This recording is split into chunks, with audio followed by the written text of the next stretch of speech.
On this podcast, we explore the many dimensions of spirituality and how they intersect with everyday life. Join us as we dive deep into conversations about how people are serving humanity, embodying spiritual wisdom, and creating positive change in the world. From ancient traditions to modern practices, the Spirituality Now podcast is your space to discover, learn, and be inspired.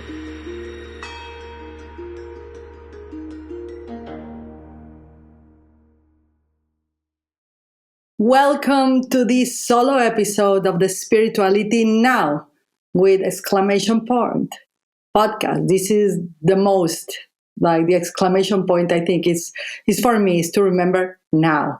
Now, don't bring things from the baggage of the yesterday. Don't bring all the goals and things that we have for what people call the future. Just now, just be here in this moment. That's a self-reminder, and I hope it is for you. So welcome. Today we have I think it's a spicy episode. It's something that has been brewing in my soul for a long, long time. It is something that I've been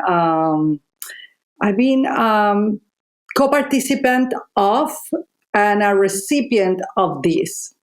And it is entitlement. The entitlement, and this podcast is titled The Entitlement Epidemic, When Enough is Never Enough. You know, the never satisfied person, the always wanting more, the never excited for whatever you give is never enough. It's always entitled for more. And I have stories. I have real life stories of people that I don't consider they have earned the right for even our conversations, but for some really miraculous reason, they earn the right to be in this podcast with their stories of entitlement. At least they will have a little space. You know, everything has a right to exist, whether you like it or not, and everyone has a place in wherever they put themselves at.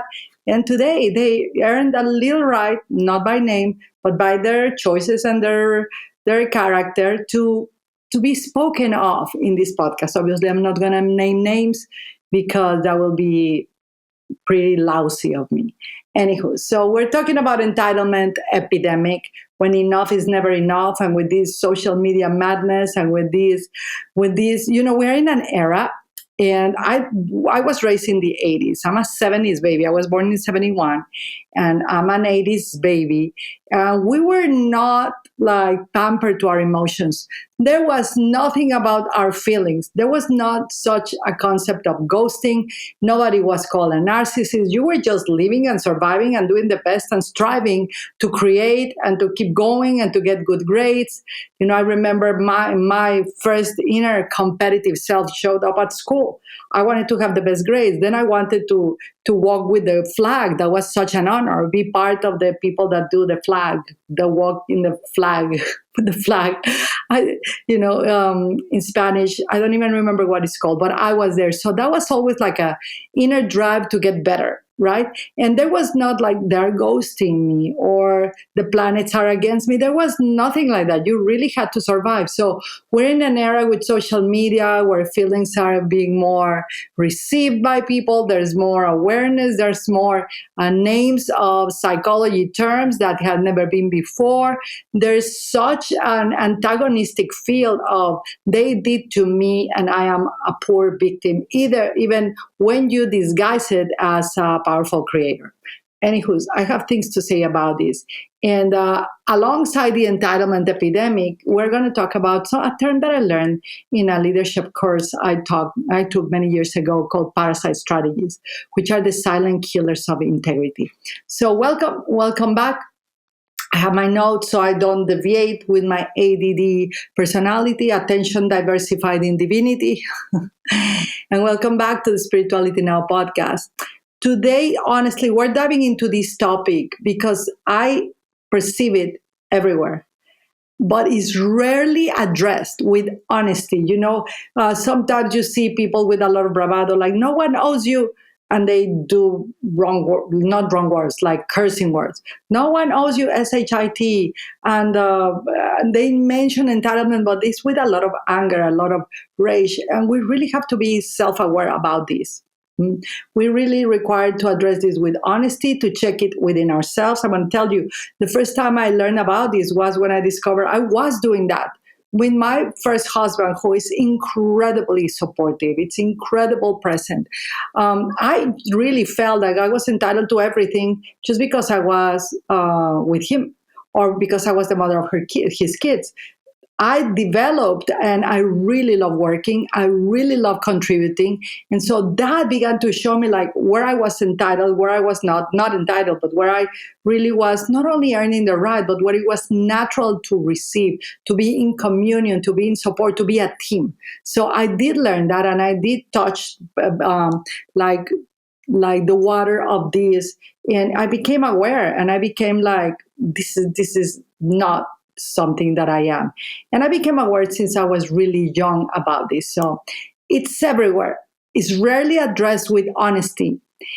And it is a sneaky thing. It sneaks in every single one, even in very high level, I will call it entrepreneurs or spiritual teachers. I've heard like they feel they are entitled to call others out because they are awakened. I've seen a lot of people. I know people that just handle the little ticket of like, they are all frauds because I am holier than them. No.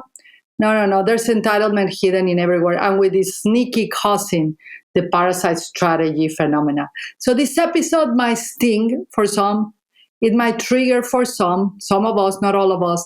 It might reveal something uncomfortable, but it also might free you, and might free you from being with the wrong people. Because there is such thing as that. I know that everything is a lesson, and the wrong people teach you lessons, and who do you choose to be? But there's you can choose. We can choose better, right? And it's not about people; it's about us. So I created this podcast with different parts. So I created 6 little parts. It's not going to be long. 6 little parts just to divide this, to X-ray entitlement. And the part 1 of this podcast, we're going to call it the seed of entitlement. Where does it come from? So I want to take you back to a moment from my childhood. I don't remember. I was, maybe 8 or 9 years old. I remember exactly what I was wearing. I was with a white skirt, I know, because I love that skirt, so fluffy, and white sandals. And I remember those white sandals because I had an uncomfortable situation of stepping into something. And that was gross. So I remember what I was wearing that day. White skirt, white sandals. And we were walking by a church where I used to live that I love that church. Love it. And my mom was with one of her friends. I think she was our neighbor. I don't even remember her very well, but I remember she was with there. And we saw the priest of that church driving into the garage in a very clean, very simple new car. Was nothing fancy, not a sports car, not a $1 million car, but it was a new car. And the friend of my mom looked at him directly, like him driving, and said something like this out loud. How dare this priest buy a new car? He should be using that money for people like us. And mind you, this person has a house, this person attends to church, this person brings their friends to church, this person and every time there's a free breakfast, attends and brings all of her people. So I was really young, but I noticed, I felt so uncomfortable, not with the priest having a new car, but with her saying, I was like, oh, what is this? What is this? Even at that age, I was so confused, and I said out loud, but aren't you glad that he has a new car, or a car that works? Doesn't he need it to go deliver donations, visit the sick, serve the people, travel between churches, and brings the food that you eat freely each Sunday? I really was like, I couldn't grasp it. In my childhood, I saw that a lot. Like, I remember people saying, your father should be giving more than what he gave, and my parents were divorced. And I was like, why? It never dawned upon me until I got married and I did it, right? But what I didn't know then was that this moment at the church really planted a seed on me, a seed of awareness about what I call the entitlement virus. That strange belief that because someone is visible or serves others or lives in a better home. Let me tell you, I just got some shit from someone saying like, you live in this place and in this zone, and I don't live in a good place, and you are this and that and that. It's a person that doesn't want to take care of their legal responsibilities. And we have a contract, like business contract, and they just want to avoid, not only with me, with so many people, avoid responsibility. That's, you got to be mindful about those things. And they do all of these things of like, and you live there and you do that. It's such a victim persona, right? All the victim mentality will always find a way to excuse responsibility. And so we are not entitled. That entitlement is a strange belief that because someone is visible or serve others, or has received some abundance, or does a podcast, do you think like, oh, they're making millions and I deserve something like that? No. Let me tell you, you don't make money with books or podcasts until you do a lot of work and many years, you get sponsors and do your due diligence. We're not in that stage right now. Anyways, because you're not entitled just because you know someone through social media to anything. And you feel in entitlement vibe that they owe you. We feel that they somehow owe us their attention, their money, their resources, but why? Why? This leads us to part number 2. And this is the parasite strategies. And entitlement is not just about expecting things. It is about draining others, draining them without offering anything in return. And you probably know a couple of people like that, like they take, and they say these phrases, as long as it's good for me, as long as it's good for us. We used to be working with someone that we used to believe it was a good promoter, a good marketer, zero. I actually, I'm about to do a statement because people keep asking me, would you recommend this service for us? No, run. But I cannot say that name right now. Anyways, but they were so entitled, like, as long as it's good for us, they pay us more, they can give us more, we'll take it. It's the people that go to the buffet and carry a plastic bag to bring more food for them not to have to buy food later. Take all that you want, take advantage of it because I don't have. It's so ridiculous. Anyways, they tend to be draining others without offering anything in return. An offering is like, there's like, but I did this for you. How many of you have worked with people that tell you, but I had people that said, I opened you a Facebook group. Yeah, but you didn't do the work. Right? Or I was very productive in your life. I didn't see that productivity. They think they earn the right just by their little presence. No, we don't. We don't. So they drain others without offering anything in return. And if they offer, they feel like they're entitled to 10,000 things more. This is what I call a parasite strategy. The concept of going the extra mile is foreign for them. If they see a trash on the street, they probably will say like, I didn't throw it. Someone needs to pick it up. Or they need to understand me because I'm tired. No. Okay? So let me be clear. Not everyone who is in need is a parasite. Okay? Not every request is entitled. But there is a strategy some people operate from that says, I deserve your time, your energy, your attention, your resources, even your suffering because I exist. Yes. And they disguise it as loyalty, as love, as spiritual feedback. But it is a feeding mechanism, a feeding onto themselves mechanism of really a victim persona. This leads us to part 3, which is something that I really believe in, which is the Bible has a scripture. The Bible has a scripture that says that I'd rather have you cold or hot, but if I have you lukewarm, I will spit you off. Well, this is called the lukewarm people. And I know I'm generalizing, not all of us, some of us, but these are people or that have traits that are in your life who carry weight in your story, right? They have earned the right to walk with you through battles, like your personal Star Wars saga, your heroes, your warriors. Those are people that have earned the right? Like I have, my former husband, it's a former husband, but he earned the right to respect, just not only because he's the father of my children, but he also, we earned the right. We're in the thick of it. I mean, we could have worked it better. Everything could have been better, but we earned the right to a story. We earned the right to be named, and they earned the right to be named and to be honored in my story. But there's people that are like, I, if you're watching this in YouTube, my body language, my faces are like, oh, I don't know. These are the lukewarm people. The lukewarm people. And one of the most lukewarm and entitled people I've ever encountered once told me, when I brought my dog, my 8 dog, to my house. Well, I don't have 8 dogs, it's just they have passed. But Oreo's son, when I brought him for my son, you know what he said? He said, that money should have been used for me. And pause with me with that. Let that land.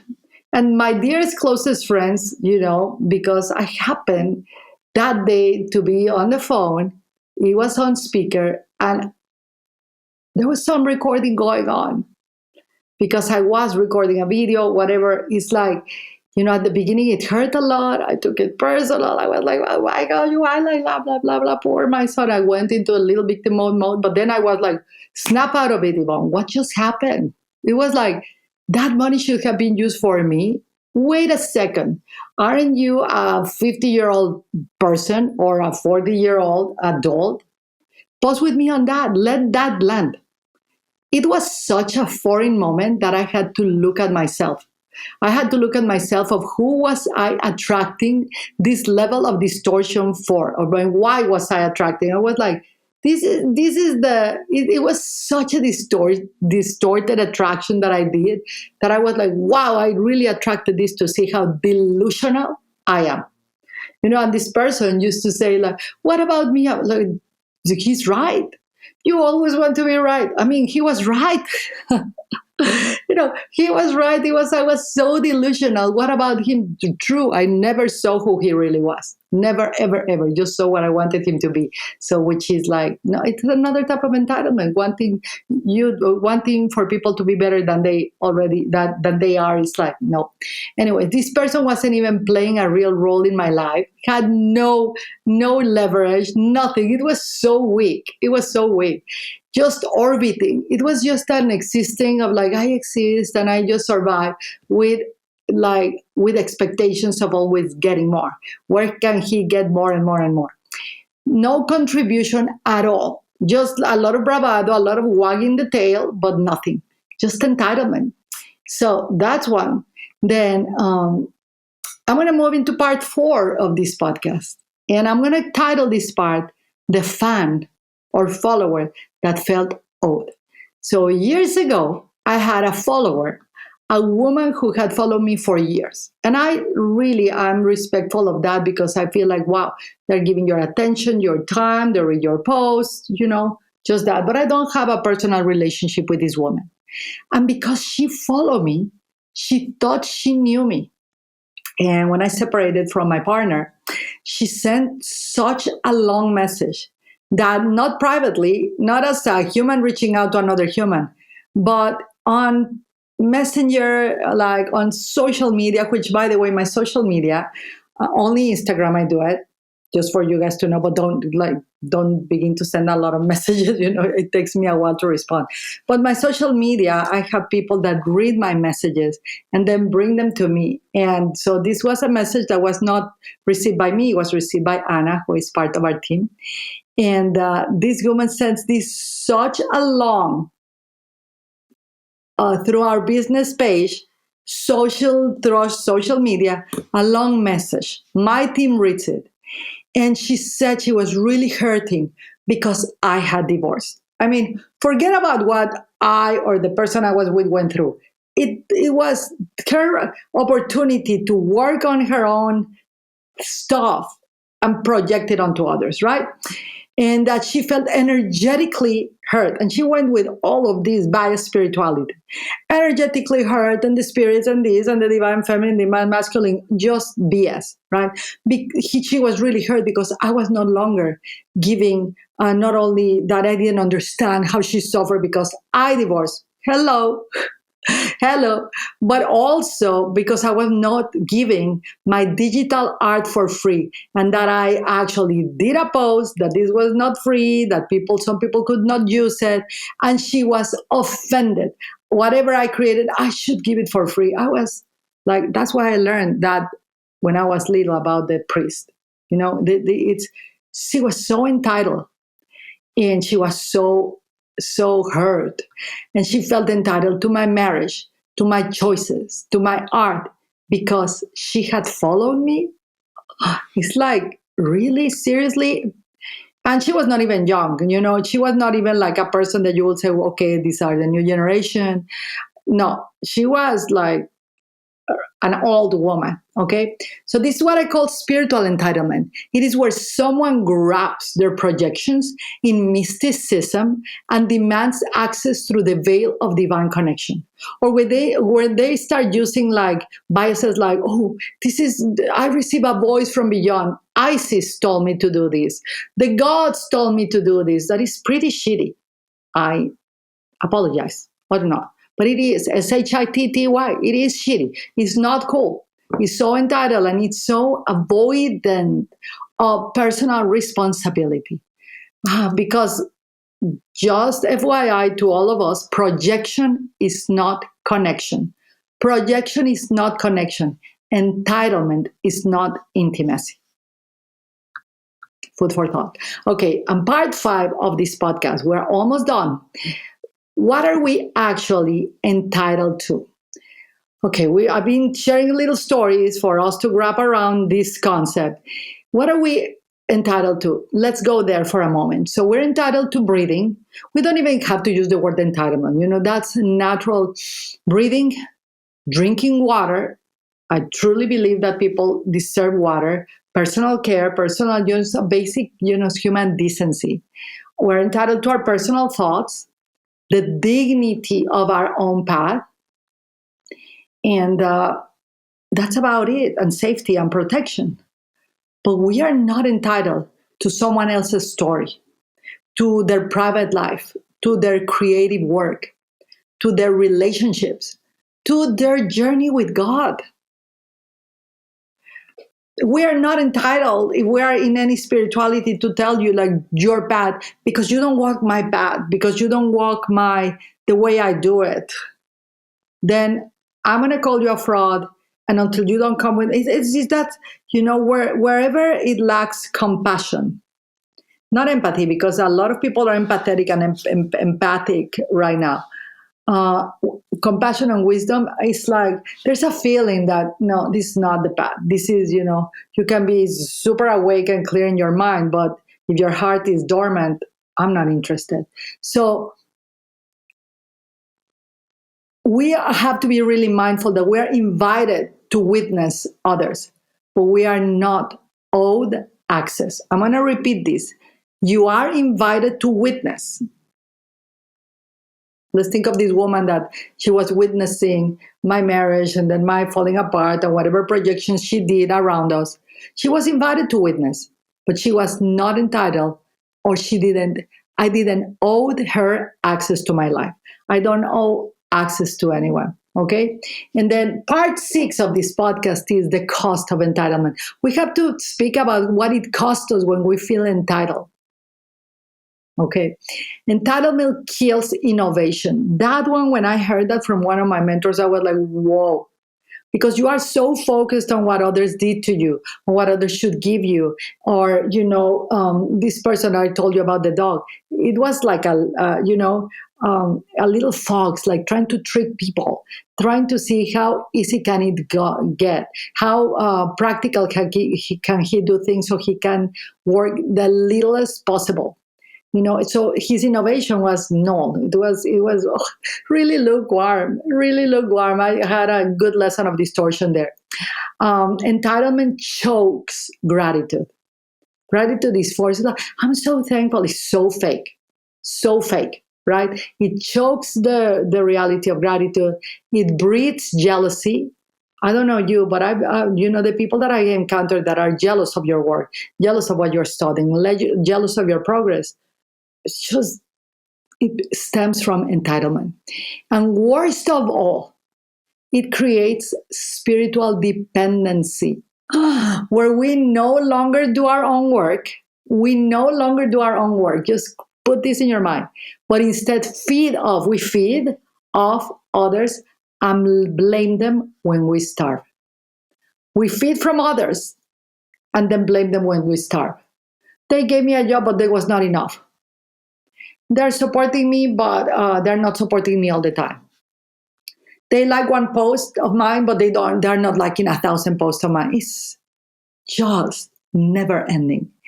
Entitlement is truly the parasite of personal responsibility.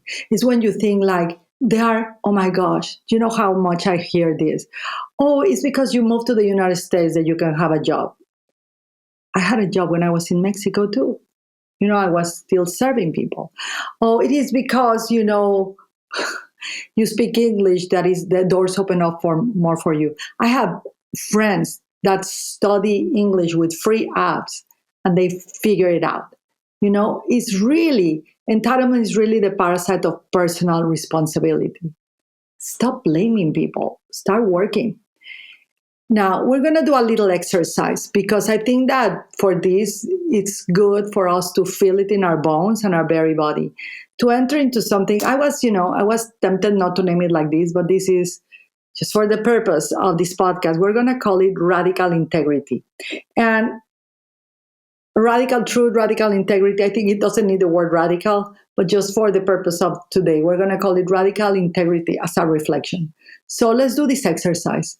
And if you are listening to this, you can take a notebook. You can do it after you listen to the podcast or do it now. Take a piece of paper or take a notebook or your phone even. And I want you to write down these questions and answer them honestly. Where in my life do I feel owed something from someone? Where? Whatever it is. And maybe some people really owe you, but even put it there. Let's just explore. For example, there's people that owe me thousands, and because we have a legal contract going and they just want to avoid responsibility. They feel entitled for forgiveness. They feel entitled for so many things. But just put it, where in my life do I feel owed something from someone? Number 2, have I expected access to someone's energy, time, money, or presence without offering anything in return?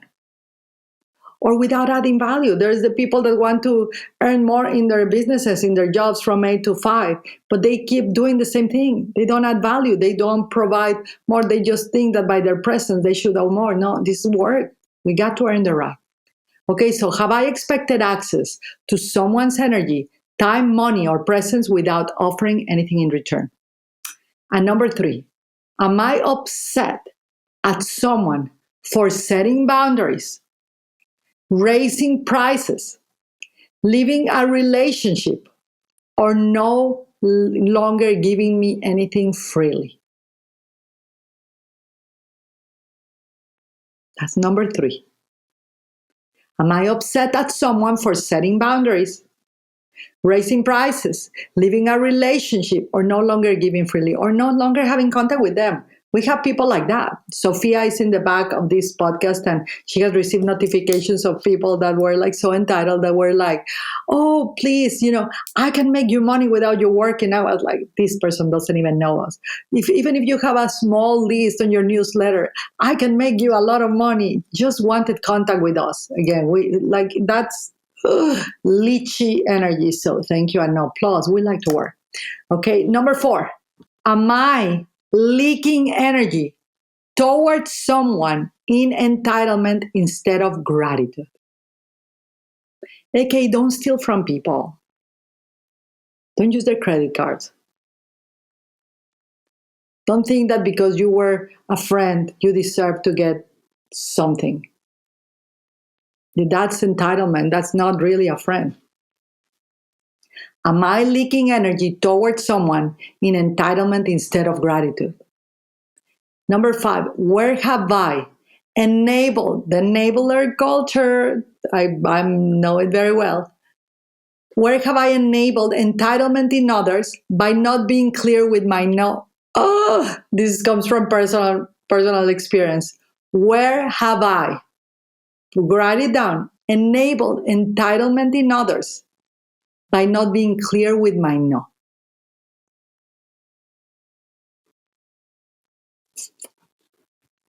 This is why this is called radical self-honesty. We don't judge ourselves here in this exercise. We are just going to clean up after ourselves, after our friends. We cannot clean after them, but we're going to clean our friend field, our connection field. We're going to start saying no. Like, I do not move forward into any business or collaborations anymore if it doesn't feel fully a yes.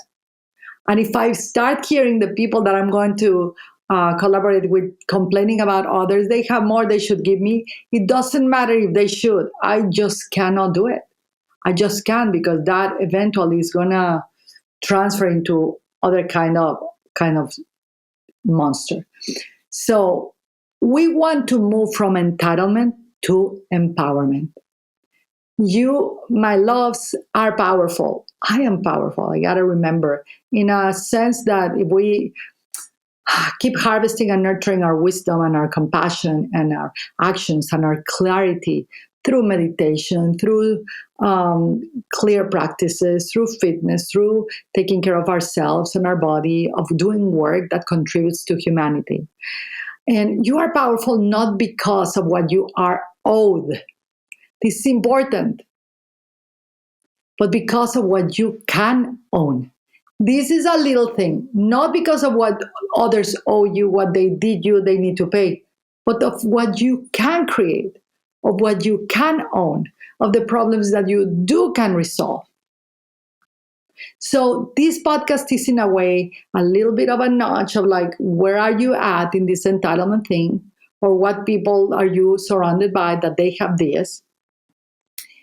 And it's an invitation to own your path, to be responsible for what you do truly are responsible for, to know that you are the owner of your very breath and of your own choices. Own them. Own choices. And release the illusion that anyone else holds the power of your abundance. Release that illusion. Let us stop feeding the parasite of entitlement. Let's start cultivating the power of personal responsibility. And that's it, because I think that's all I'm going to give to entitlement. Only one episode, only one podcast, because we are focused on contributing. And it was time that we spoke about this, and now we move on. Thank you so much for listening. If this stirred something in you, share it with someone who needs to hear this message. We rise together when we take full ownership of our own energy. That's it. I will see you in the next episode, and I'll send you a big kiss, and I'll bring you some news. And un besito. Adios. Thank you for tuning into the Spirituality Now podcast. We hope today's episode has inspired and empowered you on your spiritual journey. If you enjoyed this conversation, please subscribe, leave a review, and share it with others who may benefit from it. Remember, spirituality is not just something we practice. It is how we live, how we serve, and how we connect. Stay grounded, stay inspired, and keep evolving. Please join us next time for more enlightening discussions. And until then, take care and be well.